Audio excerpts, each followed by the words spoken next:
it's an antenna of length L. And here for a short dipole, L is going to be much less than lambda. Usually of the order of like lambda over 10 or less, but it can be lambda over 5. These equations still work. What they usually do is they're going to have some kind of a voltage driving this antenna. It'll be an AC voltage, some V of S, that causes a current on the antenna I. Now, I naught. The assumption of the short dipole is the current is the same everywhere. That's not quite right, and here's why. At the very ends of this dipole, the current has to go to 0. It has to, because it can't, there's no, whatever it goes into comes out of the junction or stays there. There are short dipoles, depending on the radius of the wire and a few other things, that actually, the constant current density, so if you would actually put the current density profile here, it would look like this. There are some of these can happen because they have something, effectively a capacitor at the end that can collect that current. So you can have current going in there and be at about constant. But normally with a short dipole, a real short dipole that is very thin, the current has more or less a taper that's triangular, if you can appreciate that. It goes to 0 at the ends. Regardless of that, what we're going to do is assume that the current distribution on that short dipole is going to be a constant. In Whitmore's book, he does this, and there's other reasons for this. So when we have a short dipole, again, I'm going to redraw that thing, of length L, right, and L is much less than a wavelength. If it's oriented, I'm going to put it on the z-axis this way because it will make it easy. So it's aligned with the z-axis, and there's an angle measured from the z-axis to the radius vector r, called theta. Then you're going to develop an E field here, and we're going to be talking about the far field only. Now in Dr. Whitmore's book, he does go through A, the magnetic vector potential A, if you remember.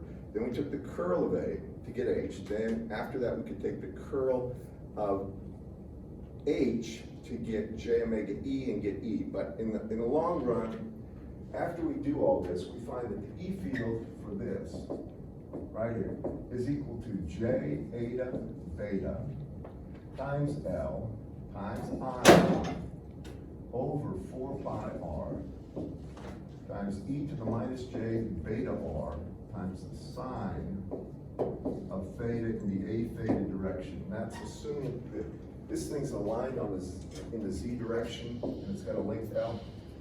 So that's the E field. I'll put down the corresponding H field. We did this last. By the way, are there any questions about the homework or anything before I just take off in this lecture? Well, on 8.10, there wasn't a, from what I could see, there weren't any numbers given to find D max, but it just assumed it was 1.5. I don't know if that's a. I'll tell you what, that has got to be D max. I'll get to that one in 1 second. All right, I'm just going to map out for a short dipole what things are necessary for you to know. The H field you can get really by taking the E field to be magnitude. E field magnitude over eta, and actually the H field will be in the phi direction. I just put H here. And it's just remove eta, so it's just going to be J beta times L times I naught over 4 pi r. R is the radius vector, times e to the minus j beta r, and then it's sine theta in the a phi direction. So that's the E and H. We can get the average power, the power density radiated by taking, and I'll just put it down this way. You can get P average, this is watts per meter squared. And it's really, just take the magnitude of the E field in the far field and square it and divide it by 2 eta in the A R direction. Now, when you do that, you're going to get some P max. There's a variety of ways to put that. And then it's going to be divided by, really P max, and then it's going to be times the sine squared of theta in the AR direction. And P max is given in Whitmore's book. There's a variety of things you can do to get it. But the real thing I would do, if I was doing this, just take the E field and square it. So if you're squaring the E field, And this is just going to be, if you square the E field, you get a sine squared, which is obvious over there. Then you're going to get eta beta L I naught over 4 pi r squared. Then divide that by 2 eta. So you'll have 1 eta remaining here. Because if you square this, you're going to have an eta squared. Then if you divide by 2 eta, you're going to get rid of one of those. But that's the easiest way to do it, in my opinion. Do you hear me on this, class? I don't mess around memorizing or anything like that, the P-max equations. I know this one by heart because I use it frequently. Now, that said, we talked about the total power radiated. So this is total power radiated.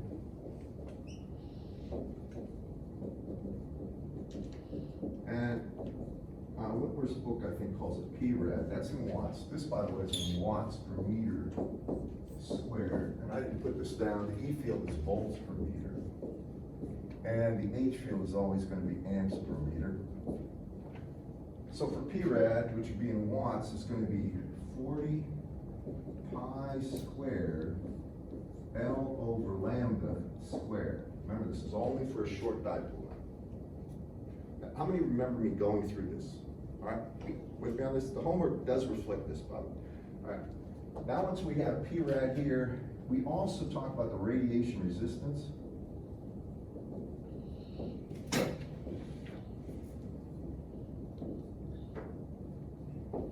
And that's R-rad.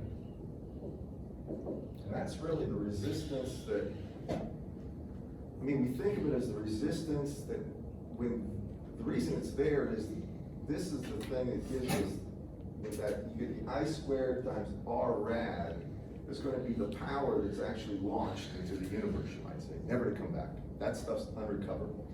And R rad is really going to be 80 pi squared L over lambda squared. And I think I did the R rad. I'm pretty sure I did R rad. So these are sort of a recap of the important things. Now, one other thing that came out of this was that there was directivity. And that's simple as D. This is directivity. Directivity is usually, it's a function of angle, but never a function of R. It's going to have some D max, and then it's going to be times some kind of a normalized power pattern, times the normalized power pattern.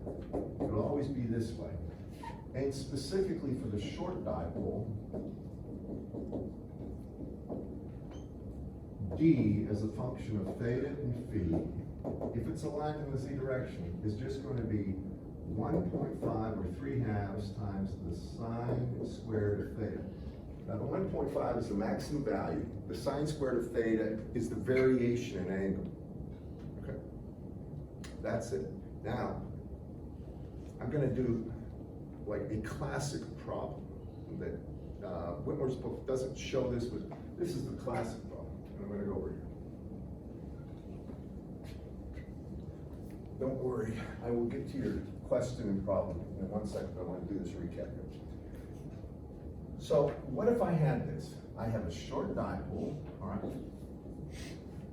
Now hear me.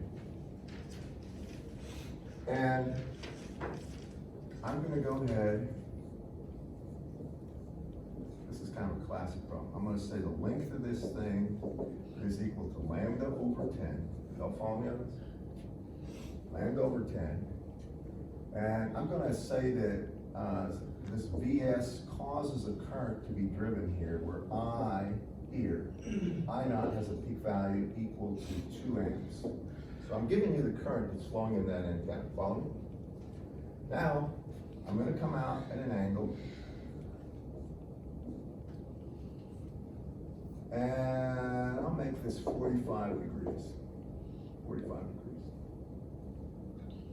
And it's a simple thing. At R equals, say, 1,000 meters, I want to find the power density. I want to find the average power density. Y'all follow me? So I give you the current, I give you the length of the antenna. Now I want to figure out what the power is out there. Everybody with me on this? So the way I would do this, I would use the directivity. I would not use the E field equations. Remember those E field equations and stuff? You can get the E field and you can get the power this way. Get the E field, get power, right? I wouldn't mess with that. Too many things to calculate. What I would do is this. I would say, I know that the average power density, please write this down. Average power density would be the power density as if it was an isotropic radiator. Remember this. So I'm gonna put down P rad. That's the total power radiated, right? We're gonna get that in a second. Then divide by 4 pi r squared. You all agree that would be the power density if there was no focusing, right? Take the total power, just divide it by the surface of a sphere at a range r, right? Then multiply it by the directivity. Now, if it's a short dipole, the directivity is 1.5 times the sine squared of theta. You agree with me? Everybody? All right, now, question for the class. How do I get P rad? Right? You know what else I forgot over here though? I forgot an I squared. We should have an I naught squared. Right? Don't mind that. Remember, the way they got the radiation resistance, they said that's 1/2 I naught squared times R rad. That's actually how you get R rad usually. Divide by I naught squared, multiply by 2. And you'll see that radiation resistance is double that coefficient. Y'all follow me? So how do I go ahead and find the total power radiated? It's staring you in the face, right? So what is it for this one? Because that's what I need right there. What is P rad? Come on, guys. Humor me. Well, it's 40, get a calculator up. 40 pi squared. You give me that? I could take the radiation resistance, right, times I naught squared. I gave you I naught. Matter of fact, why don't I do this? I'm going to take P rad is really equal to 1/2, right, times I naught squared times R rad. Now the question is, what is R rad for this case? Follow me? I'm trying to show you the logical steps of doing the problem. Follow me? How do you get R rad? That's R rad, isn't it, right there? So for our particular antenna, what would it be? Help me out, guys. R rad would be 80 pi squared. L is lambda over 10, right? I give you that. So this is going to be 1 over 10 squared. That's going to be 80 over 100, or 0.8, right? And then it's pi squared ohms. So what's that going to be? Small. That's close to 1. What is it? I'm getting 7.8. Yeah, okay, I'm sorry, that's about 9. You're right, 7.89. 7.89. Okay, 7.89 ohms. So that means, what's our total power radiated? I is 2, right? That means P rad is equal to 1/2 times 2 squared is really 2 times whatever that is, 7.89. Tell me what that is. We'll be exactly close at least. This would be 1. Go ahead. 15.78. Well, 2 times, that's about 2 times 8, it's about 15 point something. 15.78. 15.78? 0.78 watts, okay? All right, now keep following me on this. I'm gonna erase this thing.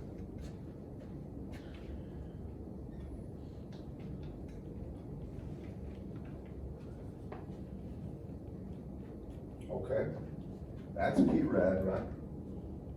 So what is the average power density at the point 1,000 meters away at 45 degrees? Well, I've got P rad is 15.78, right? So I put 15.78.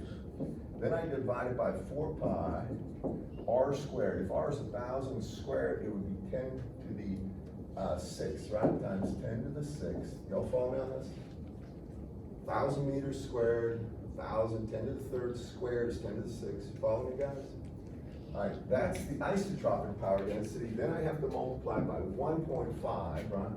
Or really 3/2 And then I have to take the sine squared of the angle. All right, what's the sine of 45 degrees? This is the nice thing about the problem. Sine of 45 degrees is 1 over square root of 2, isn't it? And in squaring it would be 1/2, right? So it's this times 1/2.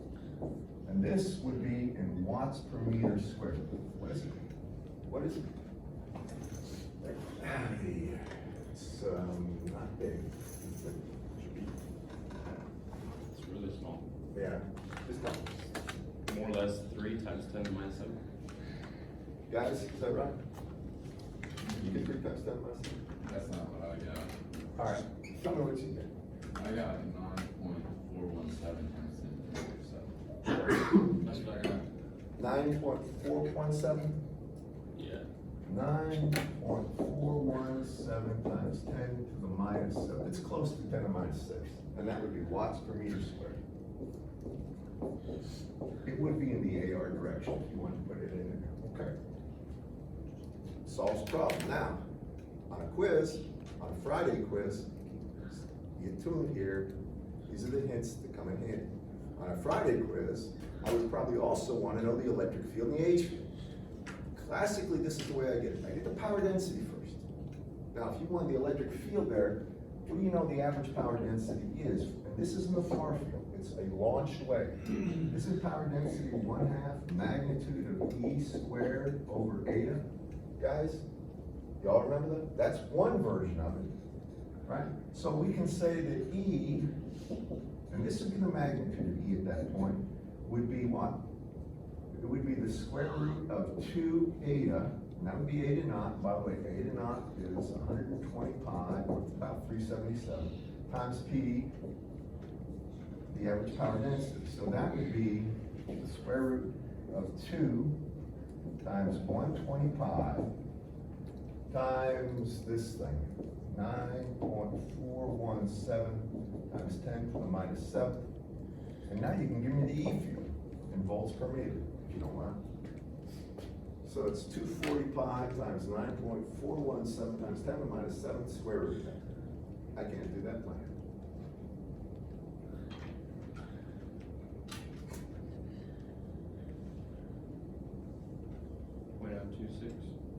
.026. Anybody confirm that? I'm making sure.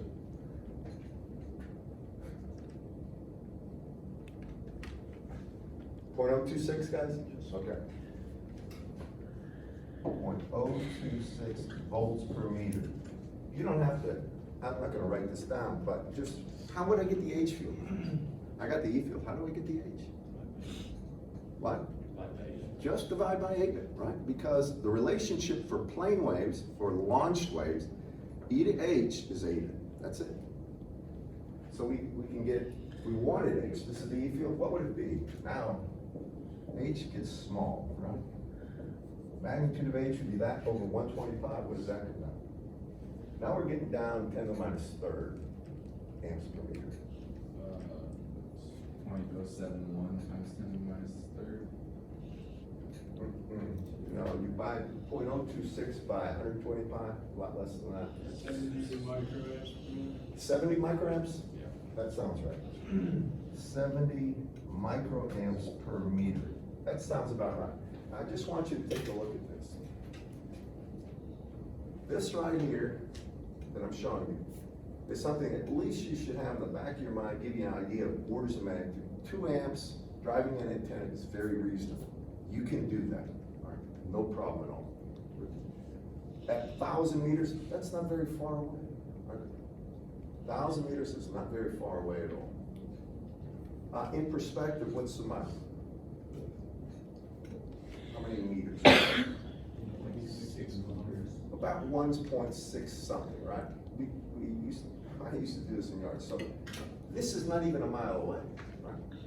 And you can see how small the electric field is there, right? This is for a short dipole. Now you'll see if we had something with, and I'm going to contrast this, a high gain antenna here, we could get a field, we get a power density about 4 or 5 orders of magnitude larger, right? Much larger than that.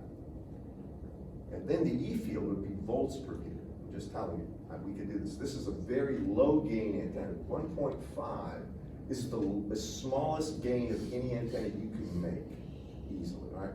It's the lower limit of focus, you might say. Now, we can get gains very high. I'm gonna just ask, before I get off on this tangent, how many have seen the movie Contact? Anybody in here? Have you know what a parabolic dish antenna is, right? Have you ever seen these very large dish antennas that they use for deep space, really astrophysics or astronomy? They have arrays of these things, and we'll study arrays too. The gain on one of those antennas may be 60 dB, that's 10 to the 6. All right, just get this. And then an array is multiplicative, so that gain is going to be multiplied by the number of elements in that array squared, and we'll get to that. So they can get phenomenal gains. And by the way, your transmitting ability, the gain that you transmit by, is the same as the gain that you receive the signal. So that signal that comes from a great distance can be amplified by that much too. And we're going to get into all this, but I'm just trying to give you a reason for being interested in this. So have you ever seen the astronomers and astrophysicists are good about this. They use radio telescopes in the microwave range, and they take a glimpse at galaxies that are, I don't know, 500,000 light years away. You know what I'm talking about? Like distances that boggle the mind. You can't even think about how far that is. If you actually see the proportional, one time I saw something about this, the proportional distance compared from the Earth to the Sun, try to put a scale on this thing. It's like going across the Atlantic Ocean. I mean, it's that, from here to the end of the room is the distance from here to the Sun. The distance to these galaxies is like from here across the Atlantic. That's how much further it is, but they can still gather enough microwave information and coherently assemble it with these long-range, or with these antennas that they call, they're really telescopic in nature, but what they're doing is they construct a signal, and they come out with these pictures that are absolutely amazing to me that you can do. You can't do this with an optical telescope, basically. I mean, you can, sort of, but not really. I mean, even the Hubble telescope can't do it. So that's one of the things I'm going to tell you. This whole business with the antenna is really either it's making the antenna look like a very long-range telescope so you can see things or hear things, better yet, catch electromagnetic waves, or you can launch in a very focused way electromagnetic energy. That's what these antennas do. So this is a short dipole in a nutshell, and with a problem example. Now, let me get to your question. Which one was it now? It's 8.10, the very last one. All right, hold on for 1 second. Let me get all this stuff off.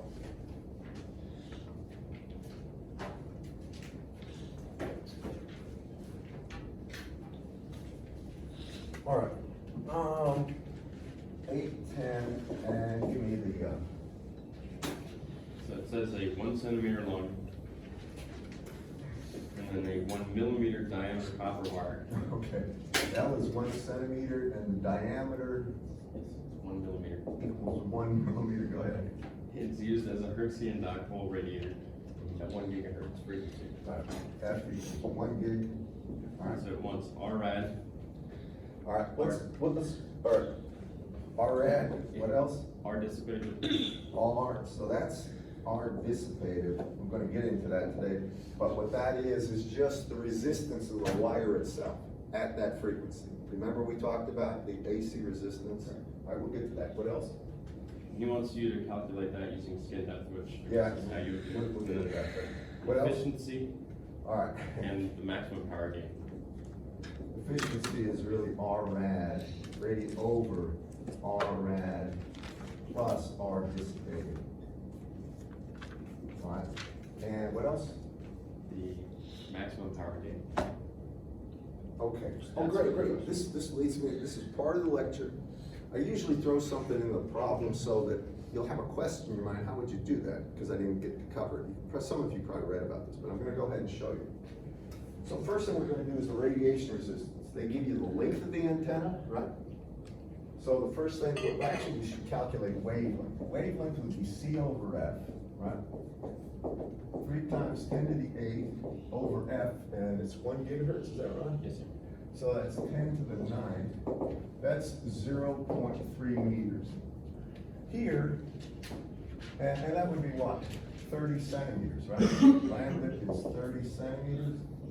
If we look at this, L is simply 1 centimeter, therefore L over lambda is much, much less than 1. We can say that L is much, much less than lambda. Any way you want. You all agree with that, class? All right, now, radiation resistance based on what I just put down, that's 80 pi squared L over lambda squared. So this would be 80 pi squared L, 1 centimeter over lambda, which is 30 centimeters. I got a square. Can somebody just give me that so I have it down on the board? So you got 80 over 900 and then multiplied by pi squared.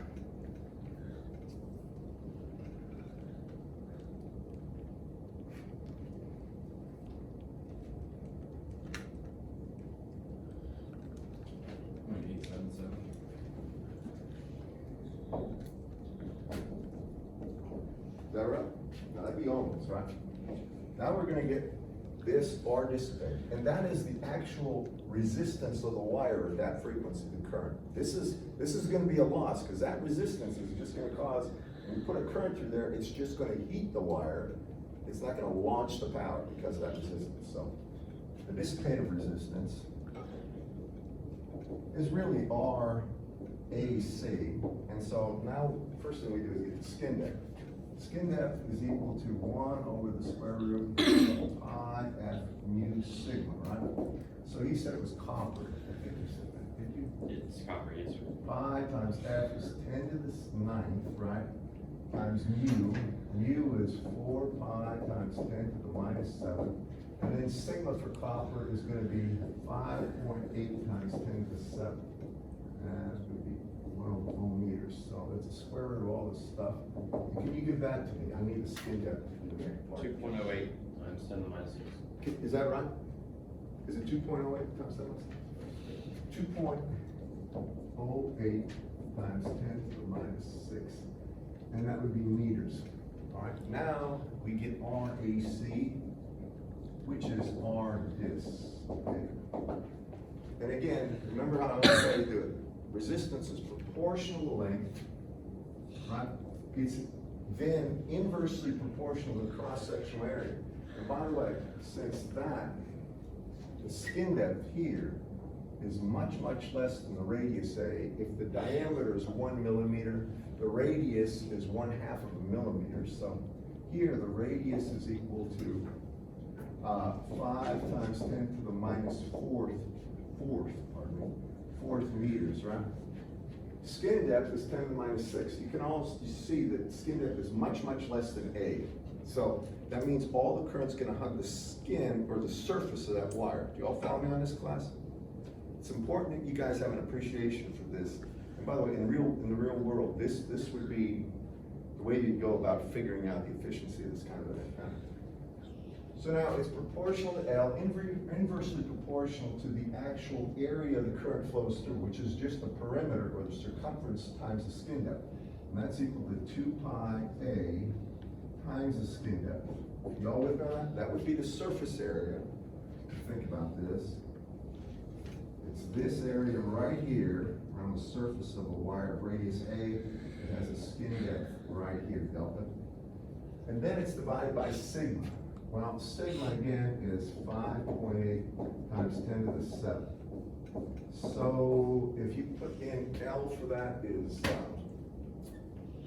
1, so it's 1 centimeter, so it's 10 to the minus 2 meters over 2 pi. Radius is 5 times 10 to the minus 4th.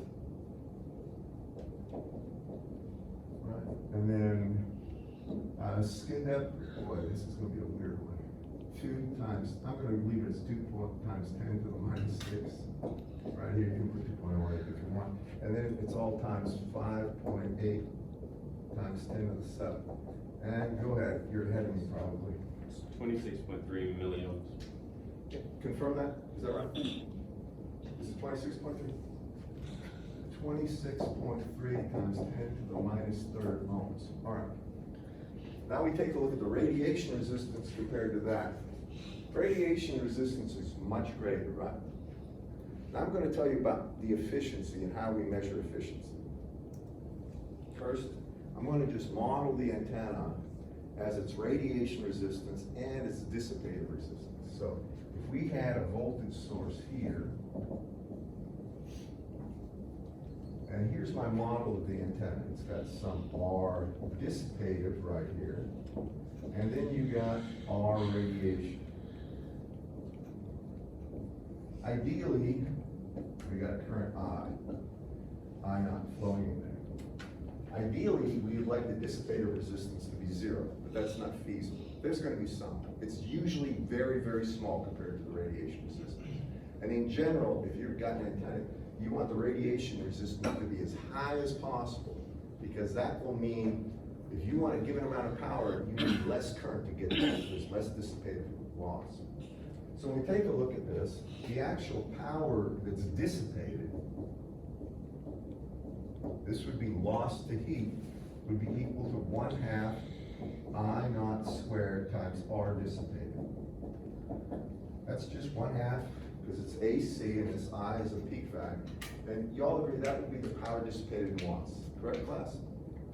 Right.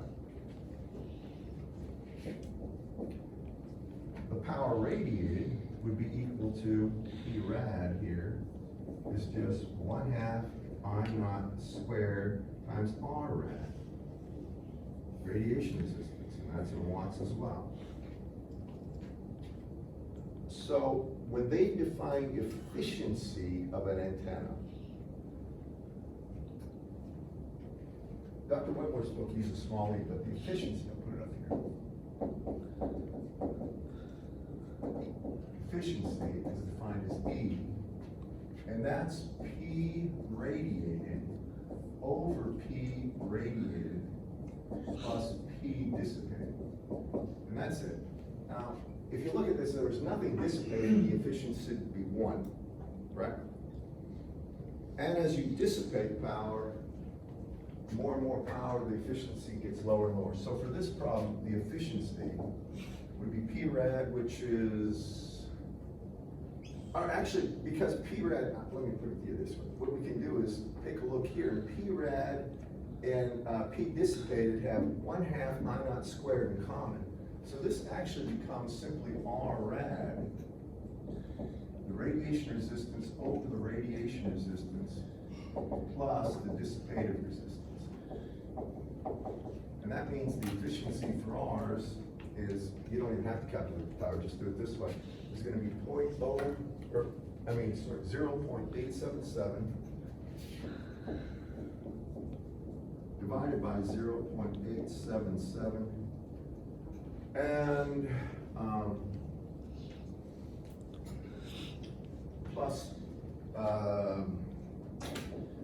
26.3 times 10 to the minus third. So this isn't too bad. Can you tell me what that number is? 0.97. In the industry, they'd say that this antenna is 93% efficient. Okay. Now, here's something that happens that's important to understand. There's going to be another thing that they talk about with antennas called gain that I mentioned, I think, last time, right? I'm just briefly mentioned. I'm going to show you why it's important. I'm going to do it right here.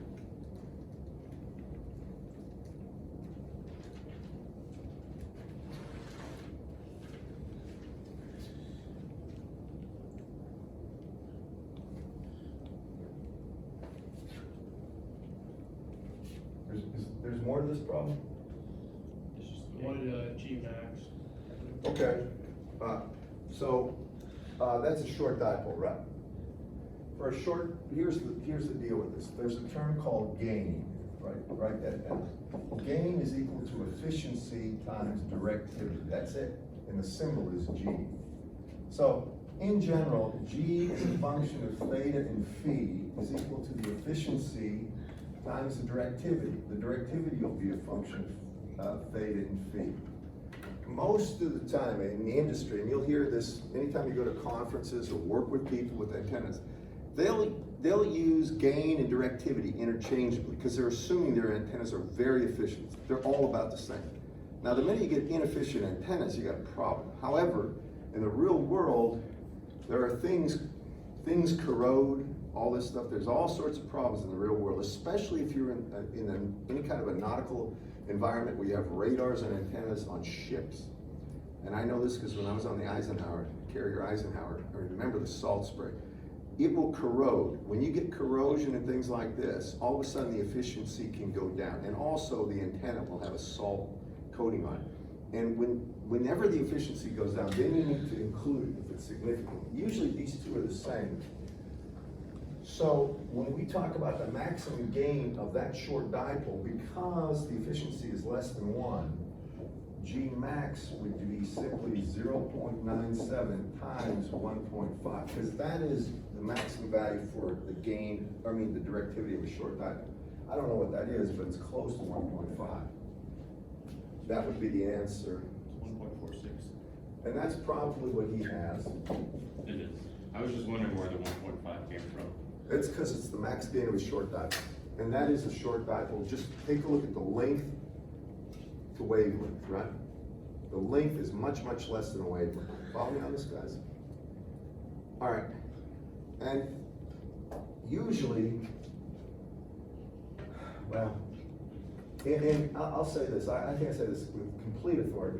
Almost all, in all things in the literature for antennas and propagation, which is one of the journal publications, IEEE Transactions on Antenna and Propagation, or Microwave Theory and Techniques, or the physics magazines, they will almost want everything, if it's radiated power, to have the term, use the term gain, not directivity. That's the only thing I'm going to say about that, but they're used interchangeably in the industry all the time. All right, well, actually, that was one of the topics I was going to do today, so I checked that box because I explained to you why efficiency is used and what it means. Typically, the reason efficiency becomes an issue is this, and I'm just going to show you. Don't write anything yet, just listen. Normally in industry, you'll see something like you'll have this, a source, and there might be, there's going to be some resistance to the source. And then it comes down here and feeds an antenna. Doesn't matter what kind of antenna. All right. And the antenna has a gain given its stated in feet. With me? So then, if I have the gain, I don't worry about directivity because I know the efficiency's included in there. So if I want the actual power density, the average power density anywhere, and that's really what antennas are about when it comes to propagation. They want to know what the power density is at some range for some angle. You always take the isotropic power density, P rad, divided by 4 pi r squared, just as before, just like we were using directivity. But then instead of using directivity, you simply put the gain in. Now, what they'll do typically, they'll have a power meter or something like that. They won't give you the current. They'll just say that the total P rad is a certain value. It might be like 40 watts, something like that. They'll give you that. And instead of worrying about, if they give you current, if they actually gave you the current here, then you could multiply current times radiation resistance, get the power 1/2 the current squared times the actual radiation resistance, and you could figure out the power radiated. But when they give you the power radiated, get the isotrope, they're telling you that much power is radiated, okay? Then just get, or I should say the power radiated, the power supplied. P supplied. You don't know how much power is radiated, but you take P supplied,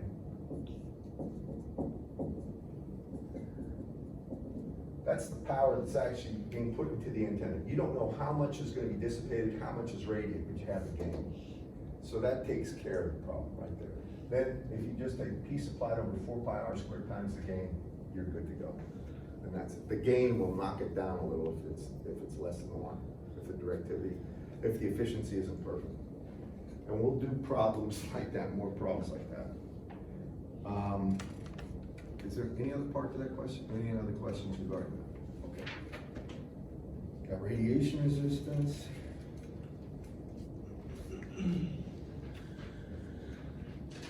Okay. I'm gonna just mention this. In his book, the next, that we did the short dipole, the next antenna he covers is a small loop antenna. And I have some comments about this that are important. Most of the time in the real world, almost all the time that I've encountered this stuff, they don't have one simple small loop. They'll have a coil. Just tell you that. Each starts with one simple loop. And coil antennas are popular for a lot of reasons. But I'm gonna go through this one and I'm just gonna tell you that the characteristic radiation power pattern is going to be the same for the small loop as it is for the short dipole. So first of all, what do I mean by a small loop antenna? Got to define that. So this is a small loop antenna. All right. In Stu's book, he has something like this. This is the z-axis, this is x, this is y. And he shows you a little loop like this. Right. The loop has a radius A, and he's going to say, really the way to do it is you take the perimeter of the loop, 2 pi A, is going to be much less than lambda. Now if you think about that, what we're really saying is if I take that loop of wire and I straighten it out, that's like the length of a short dipole if you think about it, right? I mean, it's the same feature, you might say. If that's much less than a lambda, then we've got a small loop antenna. And the next question is, what's much less than lambda? Typically, if this is 1/10 of that, that's a small antenna. So it means that the wavelength is a lot longer than the perimeter. Just like the wavelength was a lot longer than the actual antenna itself for the prior short dipole. That's what it means. It's small. It looks small with respect to wavelength. So it has a current flowing around the edges of this.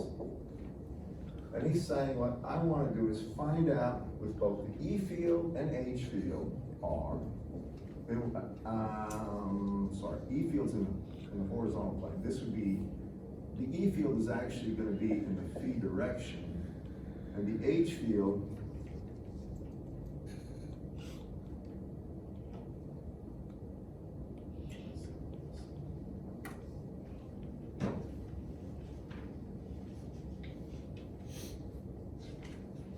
is going to be this way. It's going to be in the theta. It would be in the theta direction. The direction of propagation would be AR here, power propagation that way. I don't draw this very well, but you'll have to bear with me. This would be the angle theta. This is the distance R. Now the whole idea with this is you got one small loop of wire, and it's in the XY plane and it's centered at the origin. He's trying to reduce the complexity. So in his book, he says, you know, the way we did it for the short dipole and stuff, we started with a differential current here, and we got a differential magnetic field vector potential, magnetic vector potential, dA, then we integrated around the loop. Well, in Dr. Whitman's book, he states explicitly, this is a clumsy and difficult integral. It actually uses what's called elliptic integrals to do this. So he doesn't even bother trying to do it. What he does here is give you the upshot, the bottom line on this. First, he defines A, and you won't need to know this, so you don't need to write it down, but I'm going to do this for completeness. He says, after you do the integrations, you find A is equal to, he uses this form of A, mu0 times I times S, and S is simply pi A squared, so it's really a surface area of that, over, and he leaves it as 4 pi R squared, radial distance squared. Then I'll have 1 plus J beta R times e to the minus J beta R times the sine of theta, and this will be in the A phi direction. So that's the A magnetic vector potential. Then he goes about and he takes the curl of A, and he doesn't tell you the way this is actually done is, when you get this differential current here, and you get the differential magnetic vector potential to do that integral. The integral is called an elliptic integral, something that is, I guess, beyond the scope of this class, but I advise you at some point to take a course or get a book with specialized functions like Bessel functions, elliptic integrals, things like that, because the mathematics you may encounter in the real world, and if you go to grad school, you're going to encounter it all the time, will require you to be familiar with special functions. They used to have a course, I don't know if they still do, over in the math department. It was mathematical functions for engineering or something like this, or mathematical something for engineering analysis. And it throws light on all the ways that higher level functions, the way they were developed to solve special kinds of problems like this one. This one's an elliptic integral. So curl of A, if I divide that by mu naught, I end up getting H, and he does. And then if I take the curl of H and divide it by J omega epsilon, I get the E field. Now, these two fields, I will not require you to memorize the form of these. I mean, the E field, I probably give you, if I give you the E field, you can get the H field by dividing by eta. It'll only be the far field, by the way, for what we're worried about here. So we only care about far field only.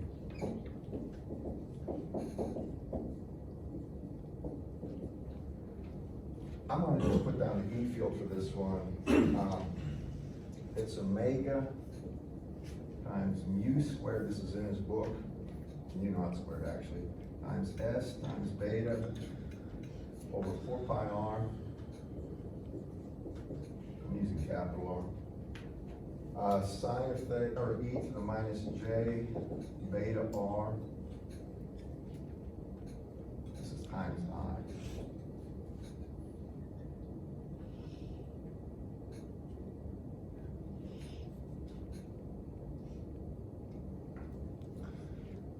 Times the sine of theta, and that is in the A phi direction. This is the one I would go to. Now, here's my thoughts on this. This is the E field, the far field. You see it's in the phi direction, right? The phi direction is the direction, really, if you think about any radius vector, it is pointing in the, you might say the projection in it is parallel to the xy plane. The phi direction would be the direction where this marker, right? So if I have this loop antenna, it causes an E field in this direction. This is an important point. Remember when we had the vertical antenna like this, right? The short dipole, the E field was in this direction, right? Now, this is one thing to take from this. The actual current here causes a magnetic vector potential to be in this direction. Y'all with me on this? The E field will always be it'll be some projection of that magnetic vector potential, I call it a projection into a plane, but the component will always be aligned with this. In other words, if you have a vertical current, you can't get an E field like this. Do y'all follow me on this, guys? All right, now here, when we're in the horizontal plane, we have currents swirling like this, right? That means the magnetic vector potential will also be in that direction, will be in the phi direction, if you will, and that means the E field will be in that direction as well. With me on this, guys? Try to just appreciate what I'm saying. If you have a swirling current like this, you'll never get an E field perpendicular to that, ever, never. You'll get an H field like that, but not an E field. And you'll notice this is in the phi direction, so it jives. Now, to get the power density at any range, PF, I always go, this is my go-to, gold standard times E squared. This is in the far field E, over eta, and it's in the AR direction. If this thing's centered at the origin, power is always radiating radially away. It can be capital AR as well.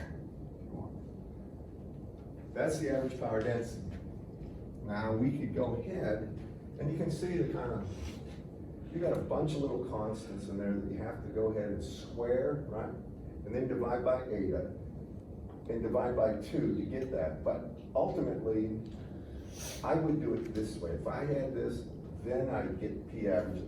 I wouldn't mess around trying to do all the squaring right there. And then to get the total power radiated, P radiated, that's gonna be simply the integral over the entire surface, would be over 4 pi. It's really over the surface of a sphere, closed integral of P ab dot ds. I'm not being exact on this, I'm just showing you the essence of it. When you do this, the radiated power density, his form is different than a lot of forms they have.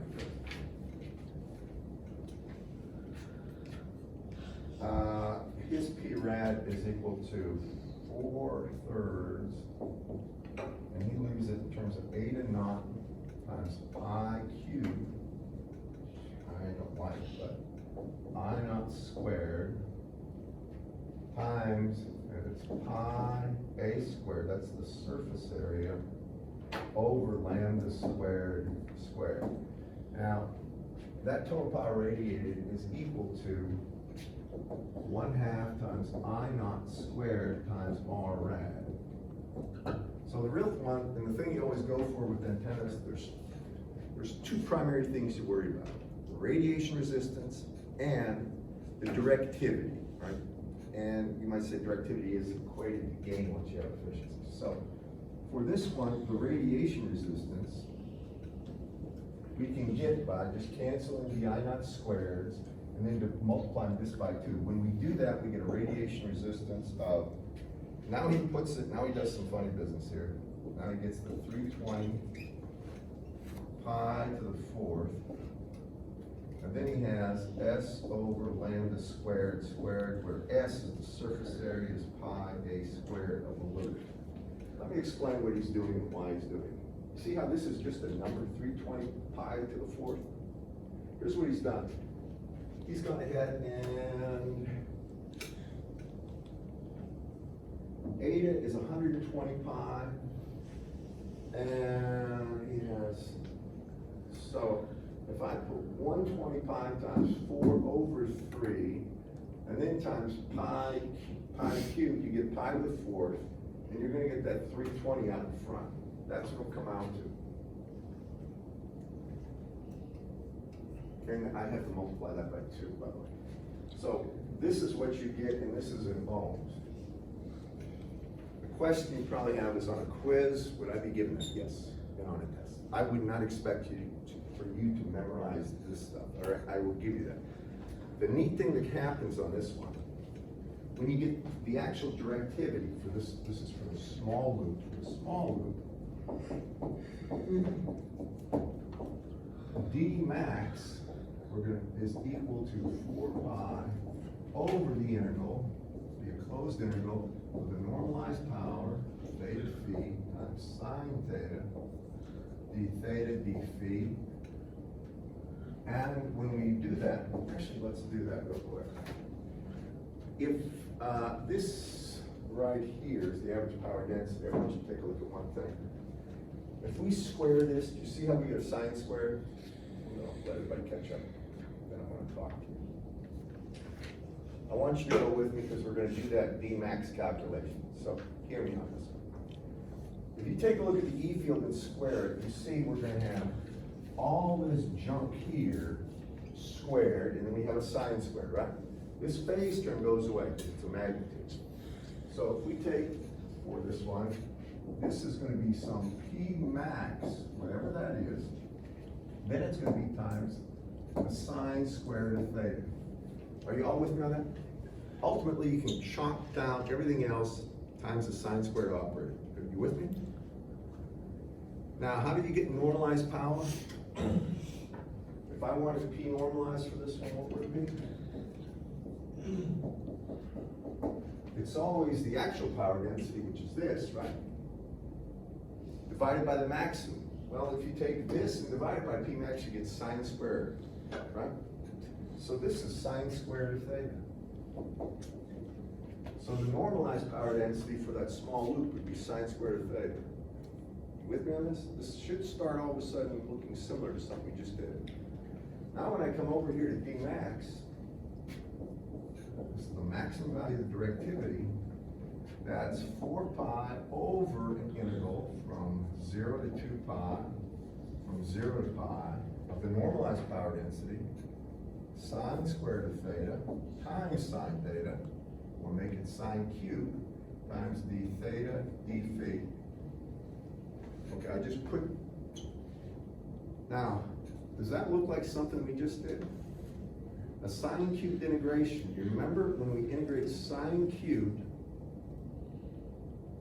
over the surface of a sphere, over a complete, they call 4 pi steradians, but from 0 to pi in theta and from 0 to 2 pi in phi, we get what?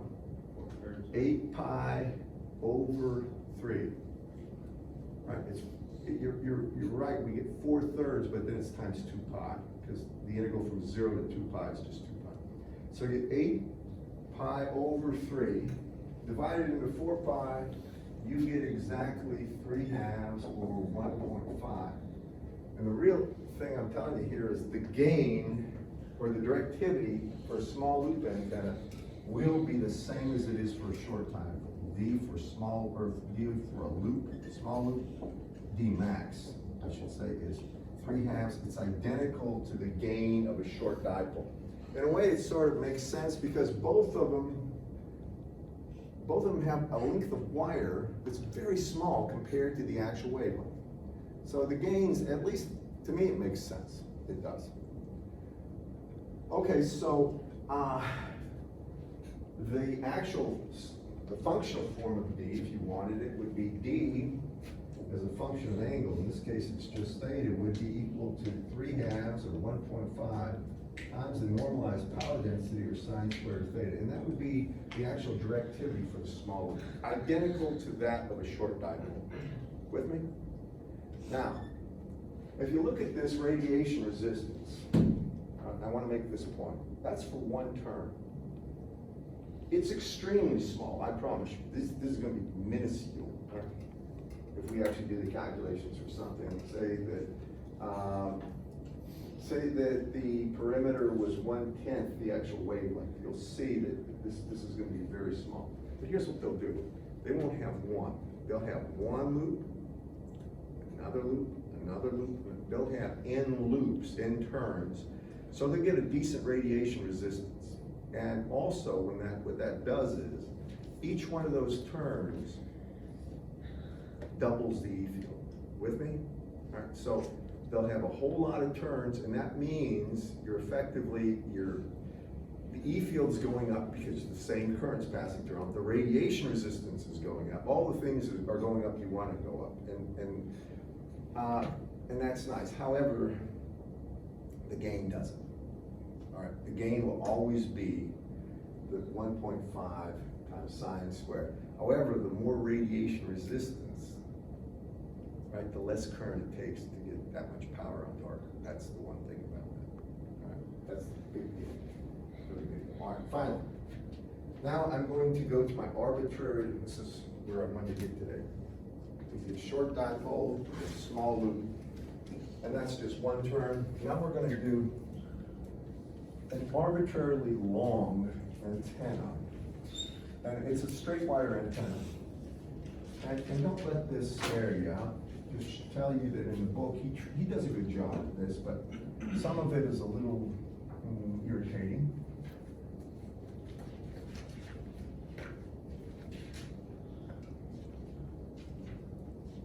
I think we have about 10 minutes left. We should be able to knock this one. By the way, is it supposed to rain at all today? It didn't look. Not today.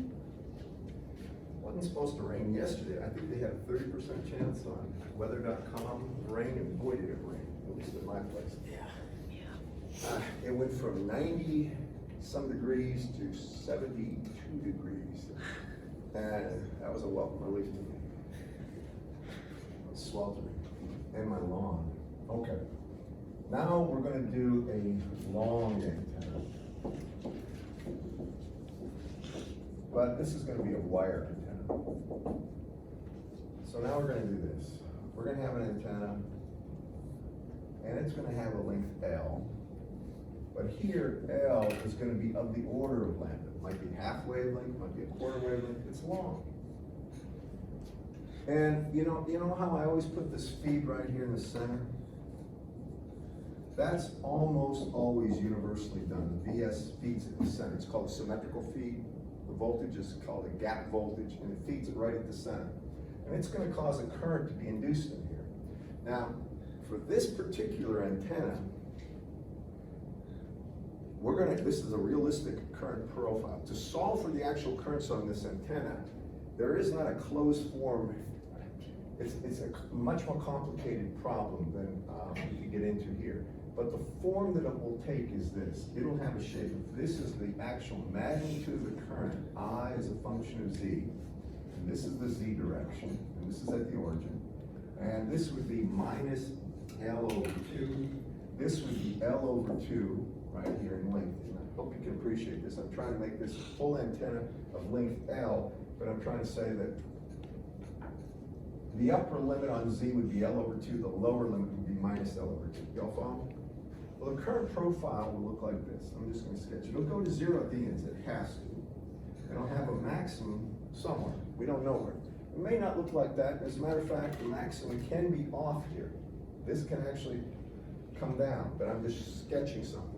The form that current takes, I of Z, will be some I naught. That's the maximum value. Then it's going to be the sine of beta over 2, and then it's going to be L minus magnitude of Z. I think he has it this way, but I better be sure. Well, he might not have magnitude. He probably has positive and negative Z. But hang on for 1 second.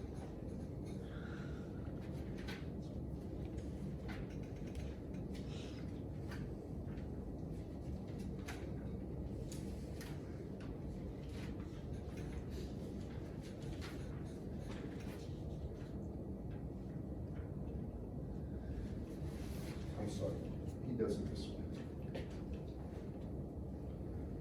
My bad. Then he puts L over 2 minus magnitude of Z, and he moves beta here. So beta times L over 2 minus the magnitude of Z. Let me rewrite that once to make it clear. This is the sine of beta, and then he has L over 2, the length. This L is the same thing as my small l, minus, and I'm going to put the magnitude of Z here. He puts for positive and for negative different values, but it's better to do it this way. Let me just talk about this for a second. Now, when I'm looking at this thing, and I want to see what the values are at given points, if I look at this, I know at the end of the antenna, that's L over 2. Y'all follow me on this, class? So if I have L over 2 minus L over 2, I have 0, correct? The sign of 0 is 0. So it does check the box. It goes to 0 at the ends, right? But it doesn't necessarily have to be a maximum at the origin. Here's why.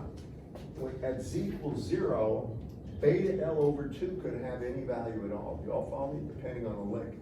So you can actually, for a full wave, where that antenna becomes a full wave, let me just show you this. Let's assume L is equal to lambda, okay? So now, if I look at the argument here, I have beta L over 2. That would be 2 pi over lambda, right? That's beta. Divide that by 1/2. That's this. So I got beta divided by 2 times L, which is lambda. All right, the lambdas cancel, and I get pi. All right. For that one right there, the sine of pi is 0, so it would go to 0. The current would go to 0 at the origin. Do y'all follow me in this class? Now, actually, that never happens. So the current profile could look like this. It could look like this, the magnet. And that would mean, if the current goes to 0, where the feed point is, that means the impedance is going to infinity. Y'all hear me on that? If no matter what voltage I put here, I get a 0 current, or approximately a 0 current. That's a very large impedance. With me on that, class? Just try to appreciate the reasons for this. Now, that is somewhat favorable, but There are some problems with a full wave antenna that I'll get into later. This is another current distribution. The real current distribution, we're just gonna say, it looks like this, something like this. We don't know exactly, and it goes, we don't know exactly what it is, but that's it in terms of for any L. Now, when we have this, and we want, well, I'm not gonna get there, but I'm gonna try. And I wanna know, I'll tell you what to write down if you just listen. It'll save you some time, but you can write if you want. If I have a given differential current at a height Z, so I'm Z up, and now I have my differential current here. This is gonna be simply I of Z times DL, okay, right here. And that's at a height C.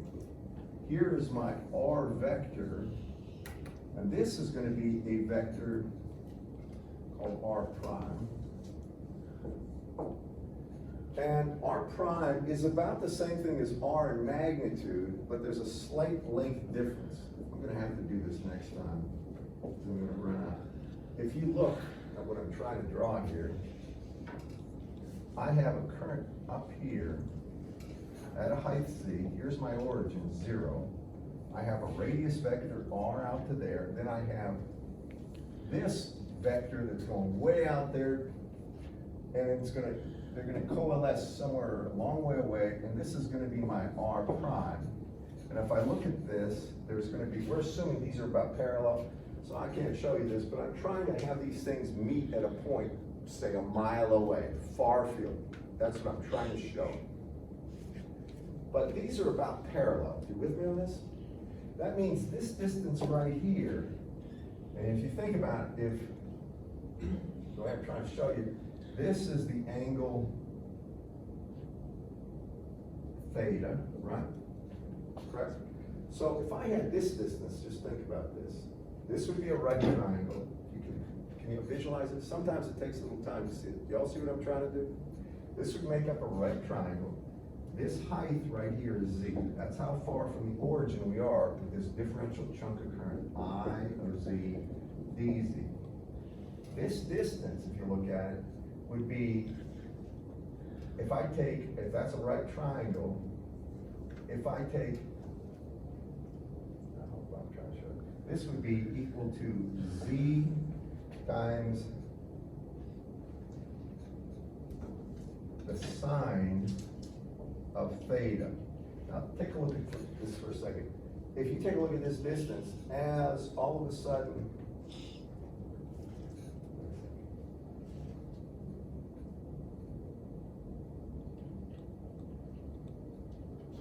no, cosine theta, my bad, cosine theta. If I take a look at this, if Z goes to 90 degrees, then these two rays are identical, and cosine of 90 would be 0. As theta goes to 0 degrees, then the actual distance difference would be Z, and the cosine is 0 is 1. Follow me on this, class? So this is this distance right here. Okay, there's a difference between this ray and this ray in length in terms of distance. And I am out of time. Let me finish this. R prime here would be equal to my radius vector R measured from the origin minus Z times the cosine of theta.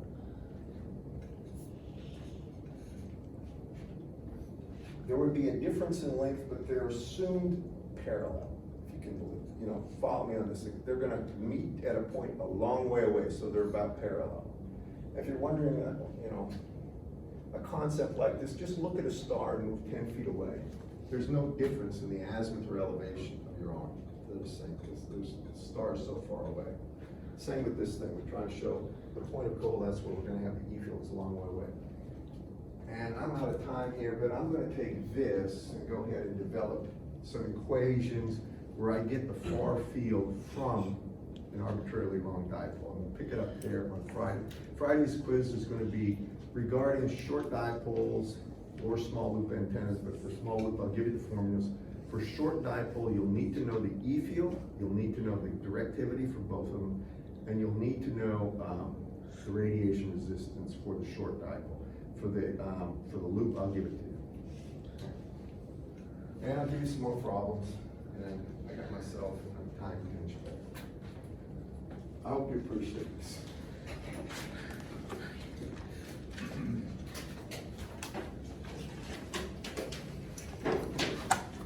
sense to you? There's a lot coming at me, but, it will come together.